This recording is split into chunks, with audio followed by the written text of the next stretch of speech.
The spaceport was loud, filled with strange voices, alien traders, and flashing lights from market stalls. Ships came and went, cargo dropped, and thousands moved through the station every hour.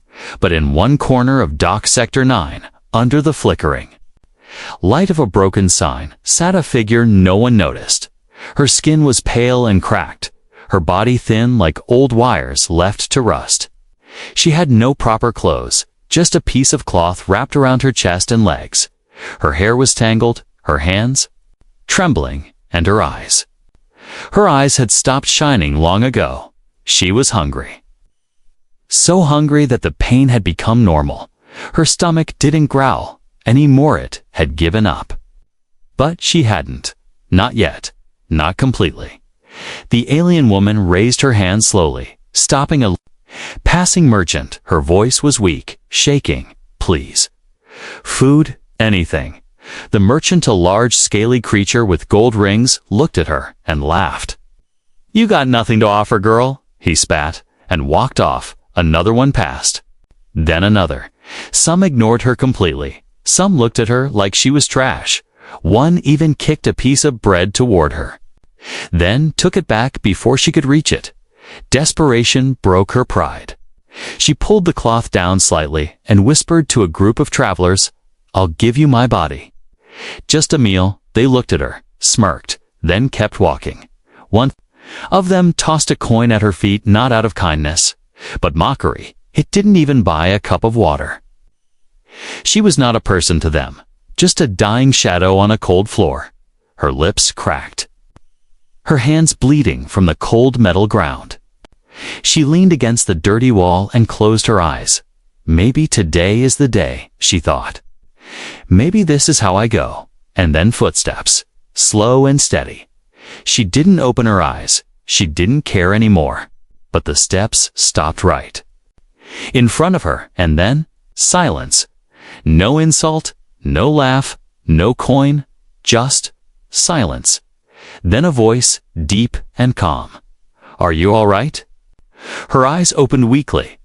A man stood there, human, tall, worn clothes, carrying a small backpack. His boots were covered in dust, his face tired but not cruel. She blinked, unsure if he was real. I need food, she whispered. You can have me, just, please. But before she could finish, the human was already kneeling. Opening his pack, no, he said firmly. You don't need to offer yourself for food. He pulled out a protein bar and a water bottle. Slowly, carefully, he held them toward her. Her hands trembled as she reached, afraid it was another trick, but he didn't pull away, didn't mock her, didn't stare at her chest. She bit the bar, swallowed too fast, coughed, and then drank the water like it was life itself. Slowly, he said gently, It's okay now. Her eyes filled with tears, her lips quivered. She hadn't cried in years. What was the point? But now she was crying, not from pain, not from hunger, but from kindness. What's your name? He asked. She didn't remember how to speak it properly, but she whispered, Vera, Vera. He nodded.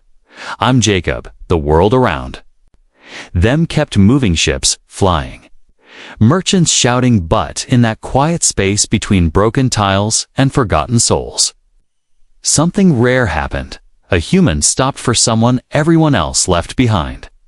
And when Vera collapsed from exhaustion, food still in her hands, Jacob didn't leave her there. He lifted her gently into his arms, her fragile frame barely weighing anything. Some stared, some whispered, some laughed. But Jacob walked away without a word, holding her like she mattered, because to him, she did. And for the first time in a long, dark life, Vera wasn't invisible anymore.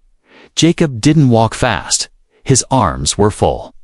But it wasn't the weight of Vera's weak body that slowed him. It was the looks of the stares from aliens and humans alike. Whispers followed him like shadows. That's the beggar girl. She offered herself for food. Why is a human carrying her? Jacob didn't answer any of them. He didn't even glance their way. His eyes stayed forward. and his arms stayed firm, holding her as if she were something precious, not garbage. He reached his small rented ship docked in Bay C-12. It wasn't big or new, just an old freighter patched too many times, but it was quiet. And most importantly, was safe. He placed Vera gently on the medical bench in the back cabin. She was half conscious. Her breathing shallow, her arms were so thin. He feared they might break from just the motion of his fingers brushing her skin. He opened his emergency supply, kit water, Medjol, clean cloth. She flinched as he touched her skin. Even gently. Her body was trained to expect pain, not care. "I won't hurt you," he said softly. "You're safe here." Her eyes opened. Slowly, dull but watching, trying to understand who he was and what he wanted from her. "Why?" she asked, voice dry and broken. "Why are you helping me?" Jacob poured a small cup of warm soup and offered it. She stared at it like it was a dream. "Because you needed help," he said simply, "and no one else was doing anything." She took the cup slowly, her fingers shaking as she held it to her lips. The warmth made her flinch. She wasn't used to comfort anymore. Jacob sat across from her, not asking questions, not touching her again, just watching to make sure she didn't fall over. After a long silence, she asked, "You don't want anything in return?" "No," he said, "and I never will." Vera's lips parted, confused. Wow. No one had ever said that before, not even when she was free. Back before the war, before the hunger, before the slavery, he handed her a clean blanket, not rough rags, like she was used to, but something soft and warm. Her eyes welled again, but she turned her face away, hiding her weakness. Jacob stood and moved to the control room, letting her rest. He didn't need answers now, only time to let her feel safe. He looked out the ship window, watching the stars blink in the blackness.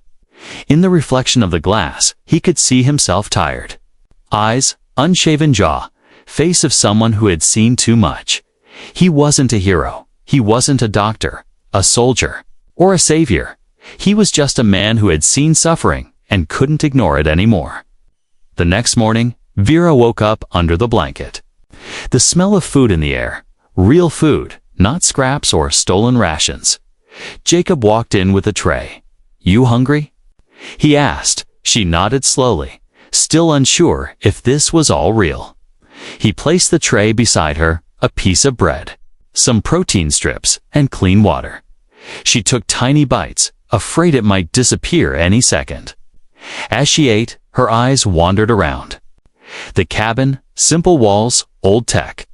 One personal photo of Jacob and someone who looked like a younger sister. No chains, no locks, no cameras, only quiet. "This your ship?"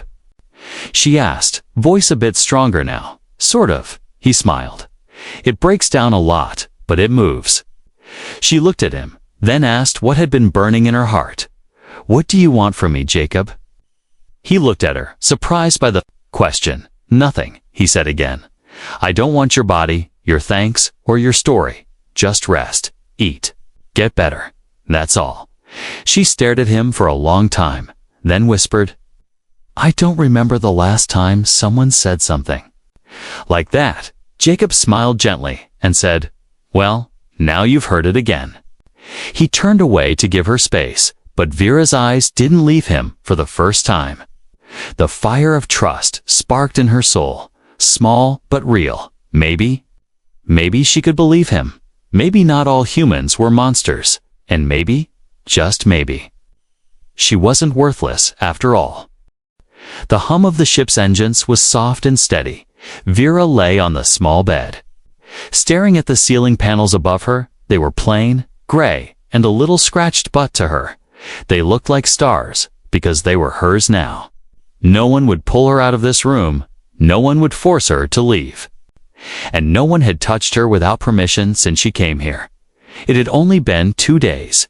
2 days of safety, 2 days of real food. 2 days of a human man treating her like a living being.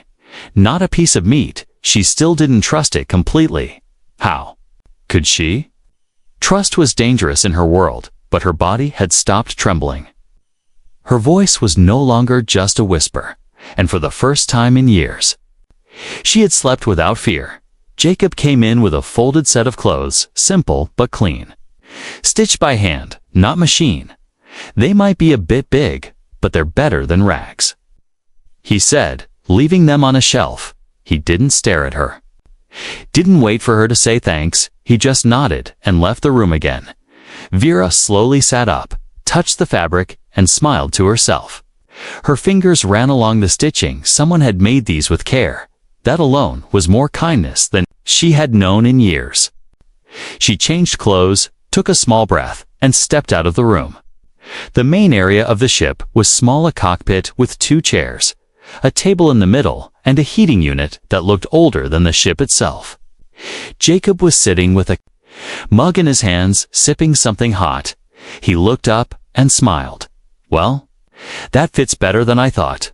Vera nodded, still cautious, still unsure of how to act around a man who didn't hurt her. Want to sit? Jacob asked, motioning to the seat across from him. She nodded and moved slowly, sitting like she might be punished for it. He noticed her nervous movement, but said nothing. Instead, he poured a small cup from his pot and slid it toward her. It's just tea, plant-based, no poison. She gave a weak smile, the corner of her mouth lifting a little. Thank you. Feeling better? He asked. She sipped the tea. It was warm, with a taste of herbs she couldn't name. It made her chest feel less tight. I think so, she said quietly. My head is clearer now. Jacob leaned back in his seat, watching her with calm eyes. Not like a man watching prey, but like a man waiting for a story to unfold. You don't have to tell me anything, he said, but if you want to talk, I'll listen. Vera looked at her cup, her fingers trembling slightly. I don't know where to start, she said. It's been so long since someone asked. He waited, silent. I was a translator on a trade ship, she began, her voice slow. Years ago, before the war. Before everything, I had a uniform, a place, a family. She swallowed hard. When the enemy boarded our ship, they killed the officers first, took the rest of us as cargo. I was sold 3 times, beaten twice, and forgotten by all. Jacob didn't interrupt, didn't pity her. He just listened. I escaped 6 months ago. She continued, crawled through vents, hid in garbage bins.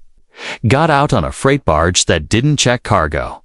She looked at him then, tears filling her eyes but not falling. Since then, I've begged, starved, and offered myself to stay alive, but no one cares until you. Jacob looked down at his hands, then up at her again. You deserved better than what you got. Why? She asked, her voice sharp. Why do you care? He leaned forward, resting his arms on the table. Because once I watched someone I loved starve on a battlefield, and I couldn't do anything. I swore, if I ever got the chance again, I'd never walk away from someone in pain. Vera stared at him, speechless. He didn't ask for her loyalty. He didn't ask for her story to use against her. He just cared. After a while, she whispered, Do you believe broken things can be fixed? Jacob smiled, soft and real. I think broken things still have value. For the first time in her long, painful life, Vera felt something she hadn't felt in years. Hope. Just a little. Just enough to make her want to stay.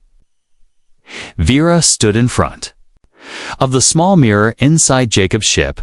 The face staring back at her felt like a stranger. The wounds had healed a little. The dirt was gone. And her cheeks had the softest shade of color now. But her eyes, they were still haunted. The clothes Jacob gave her were plain, but clean. They covered the bruises and burns, but not the memories. Her hands shook as she lifted her shirt just a little. She traced the long scar across her side, a memory of when a slaver punished her for speaking out of turn. She quickly lowered the shirt and looked away. The body may heal, but the soul takes longer. That evening, Jacob made a small meal vegetable stew from preserved packets. Warm bread he baked himself. He called her to eat. But Vera hesitated in the doorway. Her hands were clenched, her breath uneven. "You okay?" he asked gently. She nodded, then shook her head, then looked down. "Can I ask something strange?" Jacob tilted his head. "Of course, if I sit at your table, does that make me equal to you?" Jacob blinked, surprised. "Why wouldn't you be?" Vera's lips tightened. "Because, for a long time, I only sat below others, on the floor, beside them like a pet. Never across from them." Jacob stood, pulled out the chair across from his own, and said, "Then let's change that." Vera walked slowly, her eyes watering, and sat. For the first time in years, someone offered her a seat, not as a tool, not as a thing, but as a person. She took a bite of bread, chewing slowly. Her throat burned with emotion more than food. Jacob didn't rush her. He simply ate beside her, quiet, calm. Halfway through the meal, Vera placed her spoon down and said, softly, "There's something you should know." Jacob looked at her, listening, waiting. "I did terrible things to survive," she whispered. "Things I never wanted to do, things I hated myself for. You were forced to." Jacob replied, "That's not the same as choosing." "I still remember their faces," she said. "The ones who used me, hurt me, the ones I begged just for crumbs. I remember every breath, every bruise, every lie I told myself so I could live another day." Her voice cracked, but the worst part is that I believed them when they said I was nothing, just meat, not a person. Jacob's eyes didn't leave hers. His voice was soft. "You were never nothing. They were just too blind to see your worth." Vera laughed bitterly. "Do you know what one of them called me? A breather, someone only useful for air, warmth, and body. That's all I was." Jacob's jaw clenched slightly, not in anger at her, but at those who did this to her. "Then let me tell you something," he said. "You're a survivor, not a slave. You're strong enough to live through hell. And that makes you more than worthy." She stared at him, like hearing a new language. "Why are you saying this?" "Because you need to hear it," he said, over and over again, until you believe it yourself. Later that night, as the ship floated silently in orbit above a dead moon, Vera stepped outside the door, walking barefoot into the small garden room Jacob had created. It wasn't much, just some soil, fake light, and green leaves from earth plants, but it felt alive. She touched a flower carefully, as if her fingers might break it. Then she whispered to herself, "I'm still alive too." Her voice shook, but she didn't cry this time. The tears had already been shed. Now came the slow rebuilding, back inside. Jacob worked on a data screen, searching through old refugee logs, station alerts, and medical entries. He wanted to find out who Vera truly was, not to spy, but to help her recover her identity. He paused when he saw a red alert from 2 years ago. Vera Thari Loon, missing crew member. Last seen aboard Tiran-class trade ship Zebron, presumed dead. His eyes widened. She was once an official crew member on a diplomatic ship. Her name, once respected, was now buried beneath slaver tags and stolen ID chips. He looked toward her room, understanding more now. This woman hadn't always been broken. She had been someone, and maybe she could be again. In the quiet night, Vera sat near the window of her cabin. Watching the stars pass by, she held a blanket close to her chest, not from cold, but from comfort in her mind. She whispered one sentence over and over again, "I am still a person," and for the first time, she believed it. Vera walked beside Jacob through the outer trade district of Station Dazar. The lights were brighter here, cleaner, safer at least on the surface, but eyes still followed her. She could feel them burning into her back like old memories. Her steps were slower than Jacob's, her head slightly lowered, not from fear anymore, but habit deeply rooted in years of survival. Jacob didn't rush her. He walked at her pace, one hand casually resting near the pouch on his belt, just in case. They entered a small supply shop, filled with used parts, dried rations, and repair tools. Vera hovered near the entrance while Jacob spoke with the merchant. She didn't want to get in the way or worse, get thrown out, but something was different now. She was clean, dressed properly. Her skin was no longer gray with dirt. Her eyes had life again. People still stared, but now it was confusion, not disgust. Recognition, not pity. Is that her? Someone whispered behind a rack of parts. No way, she's the street beggar from Dock 9. Another voice replied.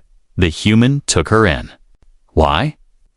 She was offering herself for food last week. Vera heard every word. Each sentence was a cold finger pressing against her spine. She tried not to react, but her jaw tightened.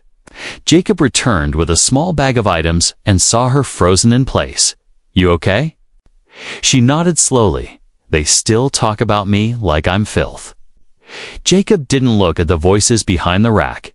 He just said clearly, loud enough for them to hear. Then let them talk. You're not what they say. The shop fell silent for a moment. The whispers stopped, replaced by awkward glances and shifting feet. Outside the store, Vera exhaled sharply. You didn't have to defend me. Yes, I did, Jacob said, because you don't deserve. They're poison in your ears as they moved through the marketplace. The stares continued. Some were curious, some suspicious, and some openly hostile. A group of guards walked past Talion enforcers with red eyes and cruel smiles. One of them stopped in front of Vera, smirking as he blocked her path. Well, he sneered. If it isn't the alley rat in new clothes. Jacob stepped forward, but Vera touched his arm lightly. Then looked the guard in the eyes. I'm not who I was, she said quietly. So step aside. The guard laughed. Got some courage now, eh? Must be nice, being the human's charity case. Jacob's voice was ice. Touch her, and I'll break your hand. The guard raised his brow, amused. Big words for a soft heart. Vera took a bold step forward, chest lifted, voice steady. This human didn't use me, didn't shame me, didn't treat me like trash. He helped me without asking for anything. The guard blinked, not expecting her to speak with strength. Watch your mouth, he muttered, stepping aside at last. You won't always have him around to protect you. Vera held Jacob's arm as they walked away, her hands shaking but her back straight. Thank you, she said softly. You didn't need me, he replied. You stood up for yourself. She didn't answer, but deep inside, something bloomed, a small flame of pride, fragile but alive. Later that night, back on the ship, Kara stared out the viewport at the stars. Jacob sat nearby, working on a damaged control panel, saying much, but his presence was steady like a mountain behind her. She finally broke the silence. It still hurts, even when I fight back. I know, he said. But you did it anyway. That's called strength. I'm not strong, she whispered. You are, he replied. You just don't believe it yet. She turned to him and asked, why are you still here? You could have left me at the station. He paused, then said, because I've seen too many people walk away from those who needed them most. I refuse to be one of them. Vera didn't cry this time. Instead, she smiled. Not a forced smile, not a smile to survive, a real one for the first time in forever. But in the shadows of the station, not everyone was pleased with Vera's transformation. A slaver merchant who once owned her had seen her earlier in the market clean. Walking freely beside a human, he clenched his fist. She was mine. He growled to his companion. No one walks away from me, not without punishment. The spaceport buzzed with life, as always. But beneath the surface, something had changed. Vera walked with more confidence now. Her steps firmer, her shoulders straighter. She still didn't talk much. But her silence was no longer fear, it was calm. she no longer looked for shadows. At every corner, not when Jacob walked beside her, but danger didn't need to hide in the dark anymore. As they passed through the central corridor of Station Desar, Vera suddenly froze. Her breath caught in her throat, her eyes locked on a face standing near the fuel exchange booth. He was taller than most, thick purple skin and yellow eyes that never blinked. A long scar ran across his jaw, his name burned. Into her mind, he was one of the slavers, the last one. The one who had chained her, beaten her, sold her over and over like meat on a hook. And now he was standing right there, watching her, smiling. Jacob noticed the sudden tension in her body and followed her gaze. "You know him?" he asked, voice sharp. Vera nodded slowly, barely able to breathe. "He owned me," she whispered. Jacob stepped forward, but Vera grabbed his sleeve tightly. "Please don't, not here." Kron started walking toward them, slow and confident, like a predator. His eyes never left Vera's. "Well," Kron sneered, "look at this, my runaway pet." Cleaned up like a little princess, Jacob moved in front of Vera, shielding her. "She's not yours," he said coldly. Kron laughed. "She was, and by trade law, she still is. You have no claim on her." "She's free," Jacob snapped. "You lost that right when you sold her like trash." Kron leaned in close. "Humans are soft. You think she cares about you? She's just using your kindness to crawl back up." Vera stepped forward suddenly, pushing Jacob gently aside. Her hands were shaking, but her voice wasn't. "You're wrong," she said, loud enough for people to stop and look. "This human never touched me, never used me, never treated me like you did." Kron's smile faded slightly. Vera kept going. Louder now. "You beat me when I couldn't work. You starved me. You made me believe I was nothing but he. Reminded me I was still a person." The crowd was growing, whispers moving through the corridor like a wave. A station officer arrived, blinking as he saw the group forming. "What's going on here?" Korn quickly stepped back, masking his anger. "Just reclaiming property," he said, pointing at Vera. "She's a runaway asset. She's not property." Jacob said firmly, pulling a small ID chip from his pocket. "We filed her as rescued refugee under Galactic Protection Code 9-4B. The officer scanned the chip and frowned. "It checks out. She's protected. You can't touch her now." Kron's eyes turned dark. "This isn't over," he growled before storming. Off through the crowd, Vera collapsed to her knees, gasping. Not from fear, but from release. Jacob knelt beside her, his hand gently resting on her back. "You were incredible," he said. "I was terrified," she whispered. "You still stood up to him," Jacob said. "That means more than you think." Later, that evening, the ship felt warmer somehow, even though the temperature hadn't changed. Vera sat at the table, her hands wrapped around a cup of tea Jacob had made. She stared into the steam, her mind playing the moment over again. "I thought I'd break when I saw him," she said quietly. "But I didn't." Jacob smiled. "You didn't bend, you didn't run, you faced him and took back your voice." Vera looked up, eyes shining. "Do you think I'm becoming someone again?" "I think you've always been someone," he said. "But now you remember it." She reached across the table, her fingers brushing his hand. "Thank you, Jacob."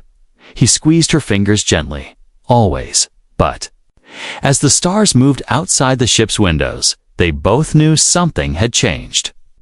Vera's past had found her, and next time, it might not walk away so easily.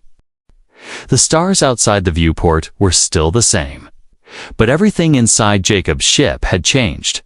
Vera no longer sat curled in corners, no longer whispered when she spoke, no longer flinched when someone entered the room. She moved with quiet strength now, still healing but alive. It had been for weeks since the confrontation at the station. 4 weeks since she looked her past in the eye and refused to bow. And now? She had made a decision. Are you sure? Jacob asked as he stood beside her at the dock. Vera looked at the small building across the landing bay, rusted, forgotten, cold. Yes, she said. I want to do for others what you did for me, Jacob. Nodded, not with pride, but with respect. He didn't tell her what to do. He simply supported her. That had always been his strength inside that old building. Vera had worked hard, cleaning, fixing wiring, and setting up second-hand beds with Jacob's help. They hung a handmade sign above the door in 3 languages. Haven Station, free shelter for the forgotten, the first night. No one came, the second night. One small alien boy poked his head in. His mother sat outside, too ashamed to step. Through Vera walked out, handed her warm bread, and said, "No trade, no price, just food." The woman's eyes filled with tears, and they entered. Soon, word spread that the once worthless girl was now giving worth to others. That a human man had lifted her not with riches or weapons, but with patience and kindness. One evening, while Jacob was repairing the water filters, a little girl tugged on Vera's arm. She was small, thin, and covered in bruises. Vera knelt down to meet her eyes. "Are you hungry?" The girl nodded, but then whispered, "My mom is outside. She's scared. Can we stay?" Vera's throat tightened. Her voice shook slightly as she answered, "You never have to leave again." The girl hugged her tightly, and Vera held her like a mother would like someone who knew what it meant to be forgotten. Jacob watched from the side, a small smile on his face. Later that night, Vera stood alone at the balcony of the shelter, staring at the stars again. But this time, she didn't feel small beneath them. She felt connected, live in the same universe that once ignored her. Jacob walked up quietly, handing her a warm drink. "Still can't sleep?" "Not because of nightmares," she said, with a soft smile. "I just don't want to miss this." "This?" he asked. "This feeling," she replied, "of being someone, of doing something real." Jacob leaned beside her.